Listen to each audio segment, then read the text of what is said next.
These archives of the Scott Horton Show are brought to you by the Future Freedom Foundation at fff.org. Join the great Jacob Hornberger and some of the best writers in the libertarian movement like James Bovard, Sheldon Richman, Anthony Gregory, Wendy McElroy, and more for a real individualist take on the most important matters of peace, liberty, and prosperity in our society. That's the Future Freedom Foundation at fff.org. Also sponsored by Dagny & Lane, Ionic Minerals Skincare. Check out their great skin and hair care products at dagnyandlane.com and libertystickers.com. If you hate the state, you should get a sticker that says so for the back of your truck. libertystickers.com. Everyone else's stickers suck. For KPFK 90.7 FM in Los Angeles, September 7th, 2012, I'm Scott Horton. This is Anti-War Radio.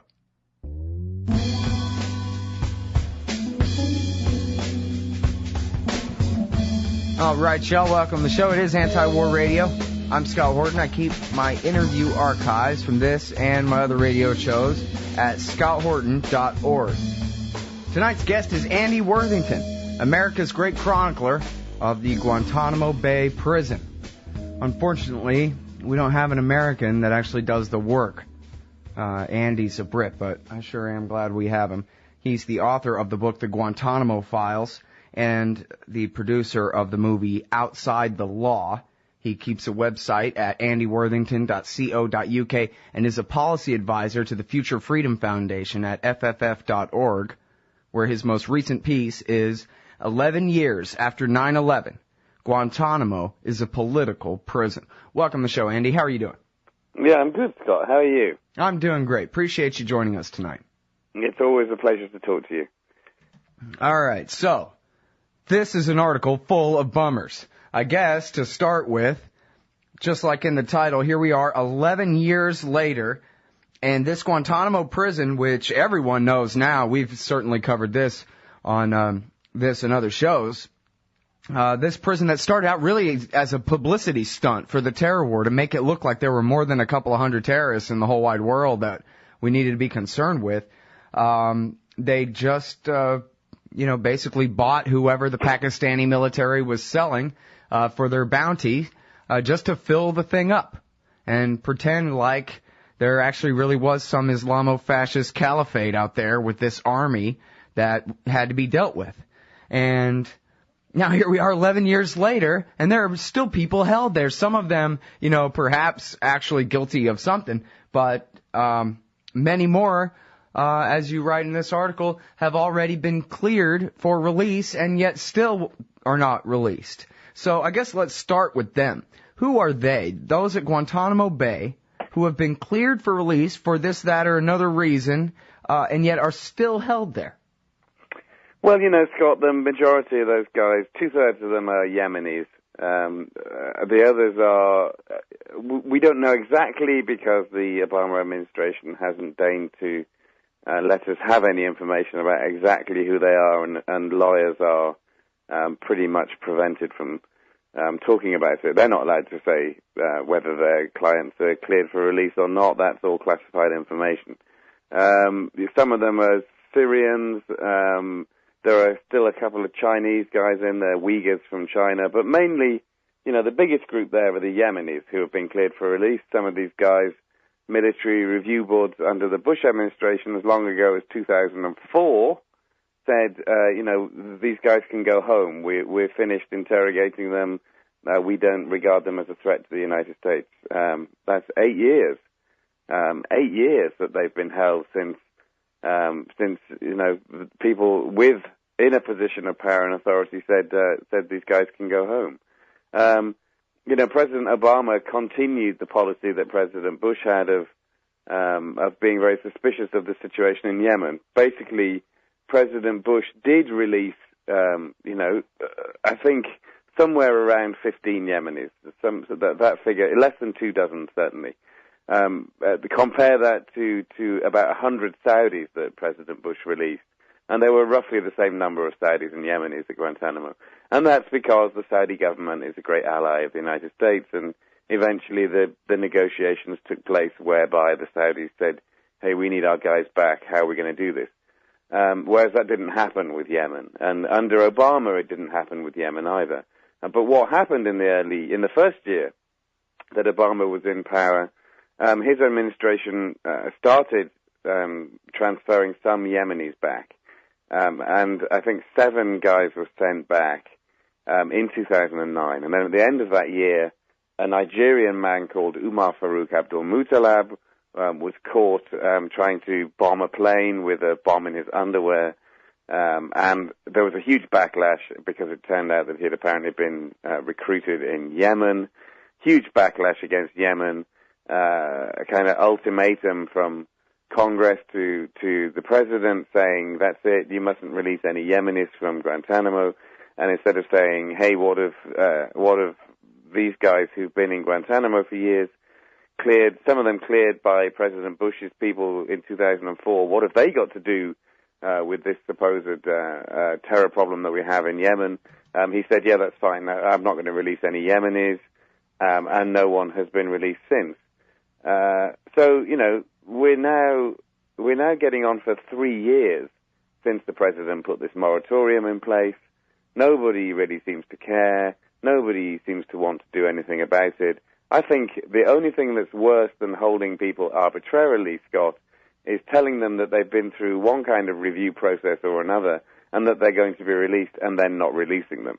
I would rather be held arbitrarily by the bad guy who just says to me, you're not going anywhere, sunshine, that's the end, rather than have somebody who pretends that there are notions of fairness and justice and then flouts them. And that's what the United States has been doing with the Yemenis in Guantanamo in various ways for at least 8 years. Mm-hmm.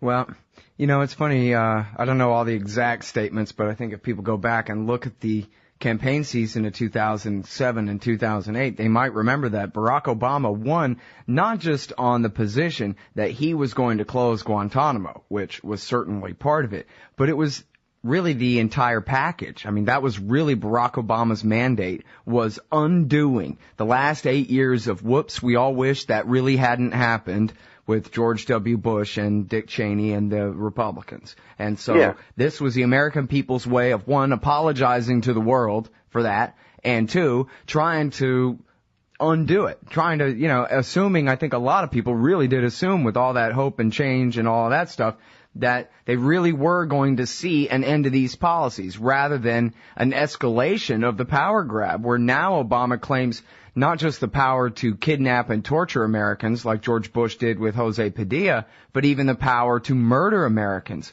as he's done with Anwar al-Awlaki and his 16-year-old son. Yeah, absolutely. You know, and it's that symptomatic of what happens when something as unprecedented as the power grab that took place under Bush happened, and instead of doing what you said you were going to do, which was, you know, we need to rewind the clock back to before all this began and behave in a much more responsible and acceptable and law-abiding manner, it hasn't. You know, whether it's been deliberate or whether it's been just as a product of not challenging what took place, it has in so many ways been a continuation. And, you know, and Guantanamo is certainly a key part of that.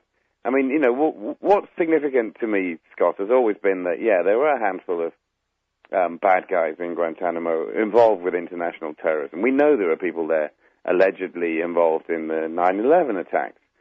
We know from Colonel Lawrence Wilkerson, who I spoke to a few years ago, that, you know, essentially he was told that when they transferred Khalid Sheikh Mohammed and this handful of high-value detainees into Guantanamo in 2006, that was the point at which, with a straight face, the administration could say, we are actually holding some bad guys in Guantanamo, because they didn't have anybody who was any higher than medium level in any terrorist capacity in Guantanamo, and they only had a few dozen at most of these people out of nearly 800.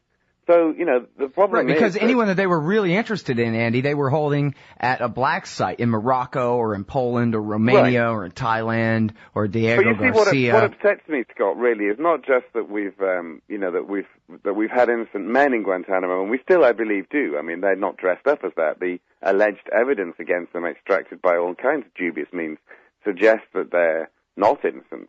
But we also, fundamentally, we have people in Guantanamo who were fighting with the Taliban against the Northern Alliance before the 9/11 attacks, mainly because some sheikh back at home had told them that the Taliban were trying to establish a pure Islamic state and they should go out there and fight.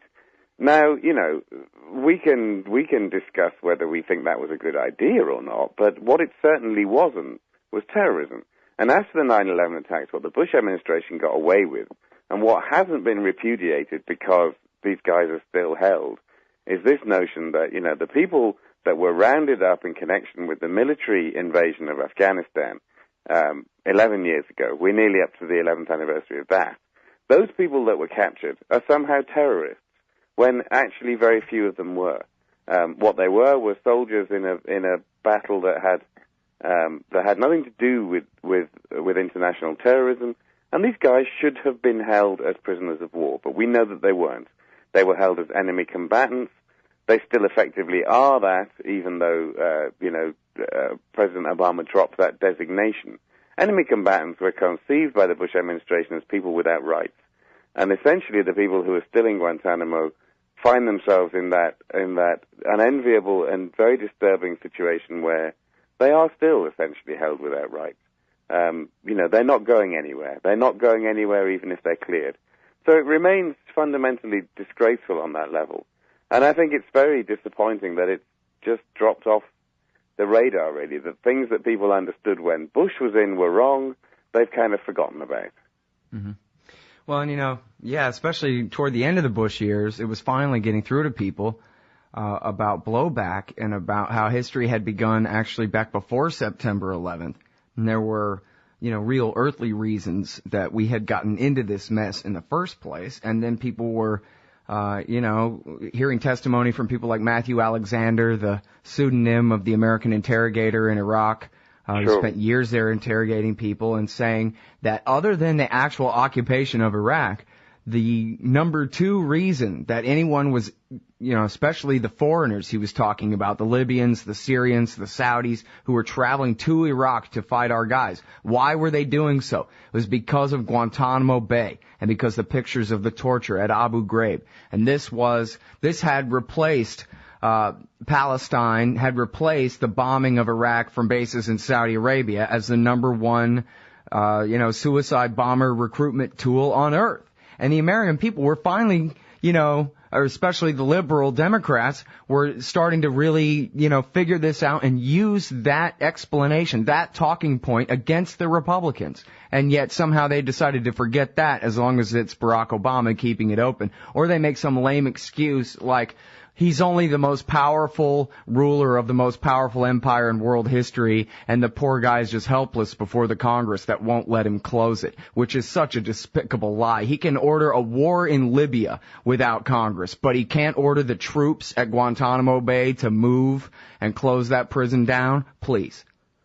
Yeah, well, I absolutely agree, Scott, and, it undoubtedly is something that still burns throughout the Muslim world, and understandably, people, I travelled to Kuwait earlier this year, and I met people there who in a very, they weren't being firebrand about it. They were being very reasonable about it, but they understood that something had gone horribly wrong, and that this situation remained something that was horribly wrong, and there's no way to go to a Muslim country and dress it up in any way other than the fact that this is a prison where the normal rules don't apply and all the prisoners are Muslims.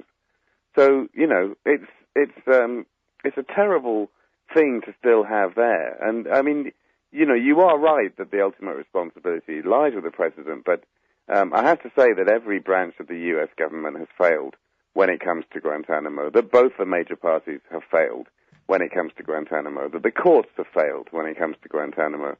Right. The only difference there is the Republicans, their voters are glad that they're horrible on Guantanamo Bay. You know what I mean? Yeah. Where Obama supporters, they have to make excuses for him, that the poor guy, he would love to close it if only it was up to him. In fact, he claimed that in an interview with Ben Swan, a local TV news personality, just the other day, that, in fact, the way he said it was, I think it should be closed. It's his personal opinion, but unfortunately, Harry Reid and John Boehner, they hold all the cards on the issue, I guess.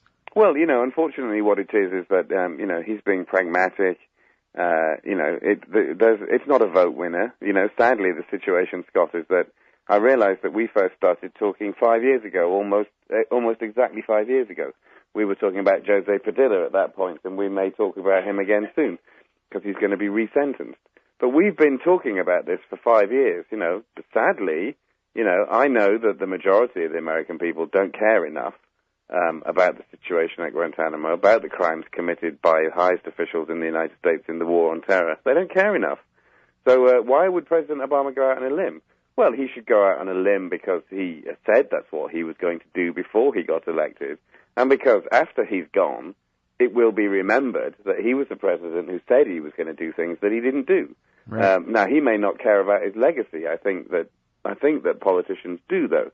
I think that presidents of the United States do care about how they're regarded, and I think that it's very sad that we're in a situation where we have to be talking about ways to try and put pressure on him as to how he will be looked at in the future because of what he isn't doing now that he said he would. Right. Well, he always fulfills his promises when it's to do something horrible, like the regime change in Libya. But somehow he has to lay prone on his belly before the Republicans in order to appear tough on, so many of these other foreign policy issues.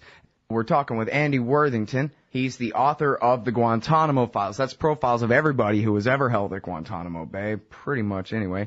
And then also the movie Outside the Law, all about the treatment and the torture and the lawless detention and et cetera, et cetera. He's a policy advisor to the Future Freedom Foundation. That's FFF.org. And the most recent piece there is 11 years after 9/11. Guantanamo is a political prison.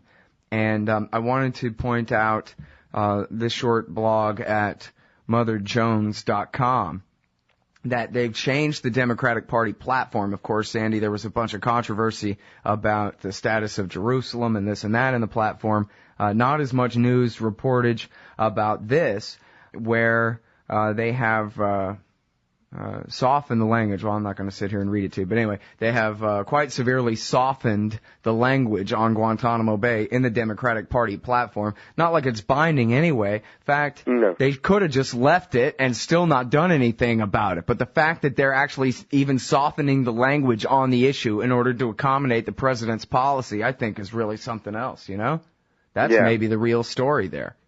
Yeah, well, I agree with you. Why not just say what you were saying before when you're not going to do anything about it anyway? Right. Just sit here and be honest about how dishonest you are.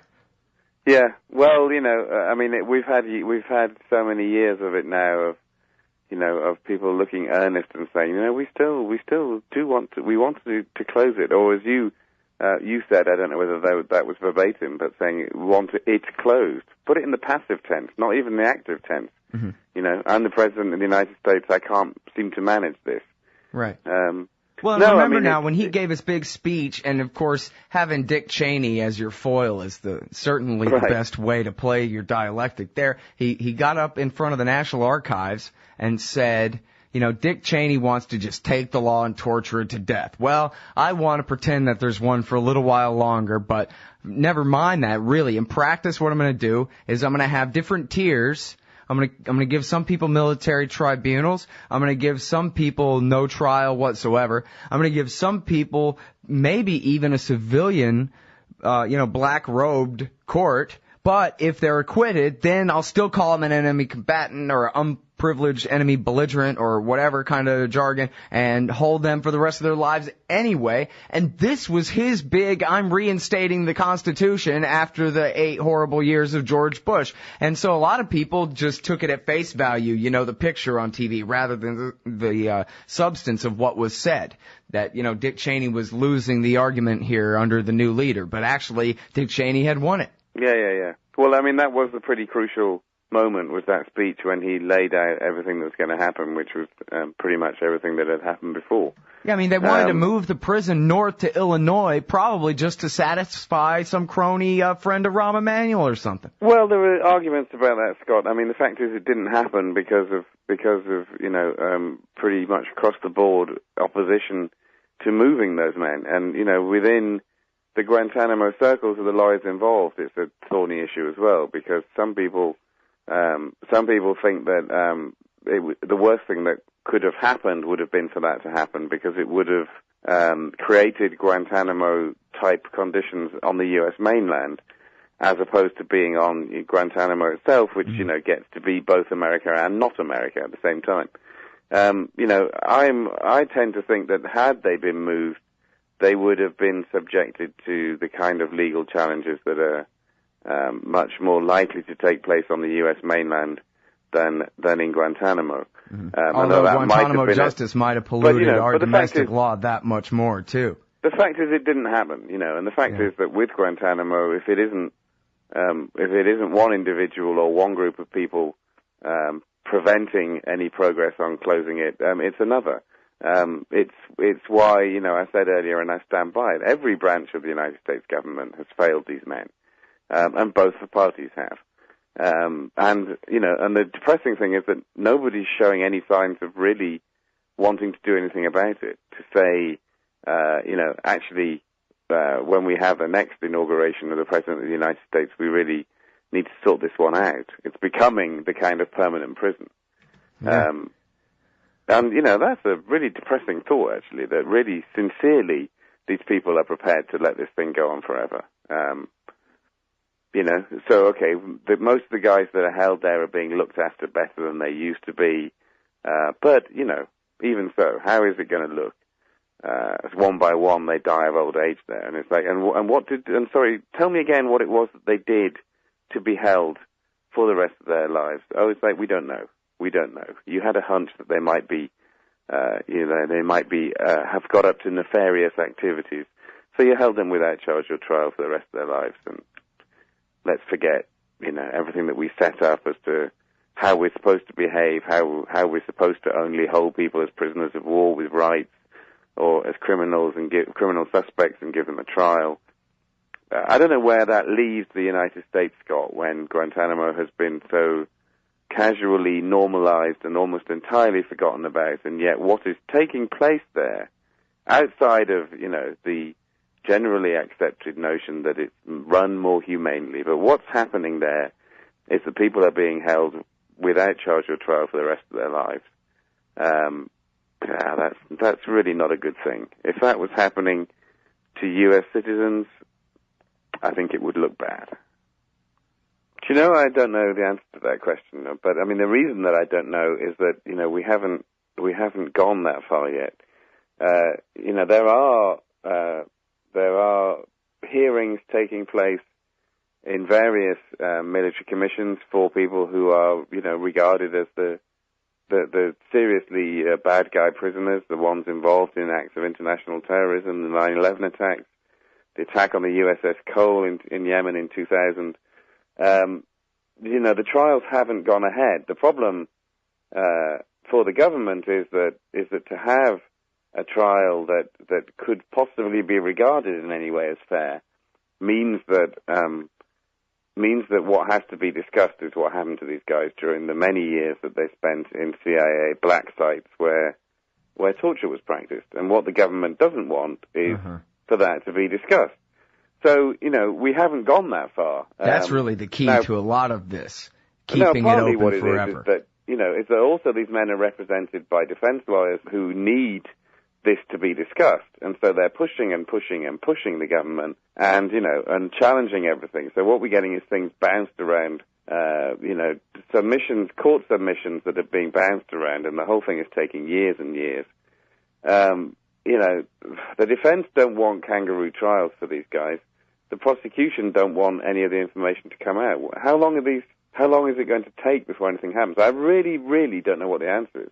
Now, for everybody who is accused of something less significant, or who, like Omar Khadr, the Canadian and former child prisoner, who, he had to plead guilty to being an alien, unprivileged enemy belligerent in wartime, that meant that in a country that was at war with the United States, him being there was a war crime, when until that point, war crimes had to involve you doing some really pretty horrible things that were outside of what normally takes place in wartime.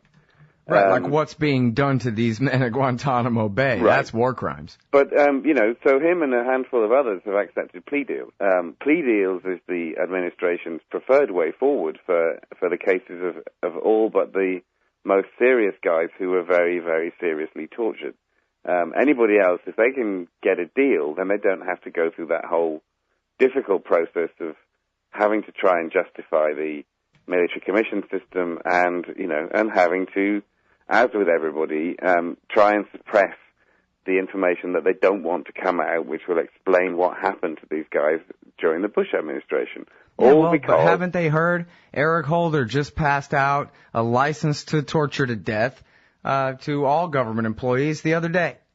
Yeah, well, I mean, he certainly said whatever any of you did in the past is okay. But that's what President Obama sounds like permission to me saying from day one. I'm not trying to encourage the LAPD or anything, but yeah, well, but President Obama basically said that even before he was inaugurated. When he said, we're looking forwards, we're not looking backwards. That's what he meant. Exactly. I'm not going after anyone for what happened before. And and frankly, if you don't go after anyone for what happened before, and I know there are reasons, and I know there's a point at which Americans sit on one side of the line or other of hey, what happened 11 years ago was so bad that, that things may have happened which were out of order, but it was all to try and keep America safe. If you believe that, then you have a very flexible attitude to the laws that govern how people behave, right up to and including the President and the Vice President of the United States and the Defense Secretary and their lawyers, the most senior people. Right. And, those people committed crimes after the 9/11 attacks. They have not been held accountable for them. Right. Well, and it's, the Convention Against Torture, for example, which was created by the Americans and pushed on the world through the United Nations treaty process by the United States, specifically says necessity is no excuse for anyone anywhere in the chain of command. Don't even try it. And that's the law of the land in this country, too, because there are federal laws implementing that torture convention, anti-torture convention, which the Americans have signed. And on top of that, it's not even true, and not by a long shot. McClatchy did that study where they concluded without any doubt that all of the worst torture went on right before and right after the invasion of Iraq, when Dick Cheney needed the most lies about Saddam and Osama, and that somehow they were the same guy or kissing cousins or something. And that was when they were torturing people like Sheikh al-Libi, who said under duress that Saddam had taught them how to hijack planes and make chemical weapons and all these things. And, of course, then he was renditioned off to Thailand and then to Gaddafi to be tortured to death in his cell by America's sock puppet allied dictatorship, Muammar Gaddafi in Libya just a few short years ago. Well, absolutely, Scott, yeah. And a very important thing to mention, and with especially with Human Rights Watch having just produced a new report about that, which I encourage your readers to go and look for. Absolutely, yeah, that's just out, and people can find the links for that on antiwar.com as well. Always recommend checking them out. All right, we're way over time. I got to let you go. Thank you so much for your time, Andy. It's great to talk to you again. Well, Scott, I very much hope that we won't have to do this in a year's time, but sadly, I think we probably will. We have to keep fighting, educating, campaigning for America to return to the rule of law, essentially, and to hold people accountable for grievous human rights crimes, regardless of who they are or who they were. Absolutely. All right. Thanks again, Andy. Okay. Cheers.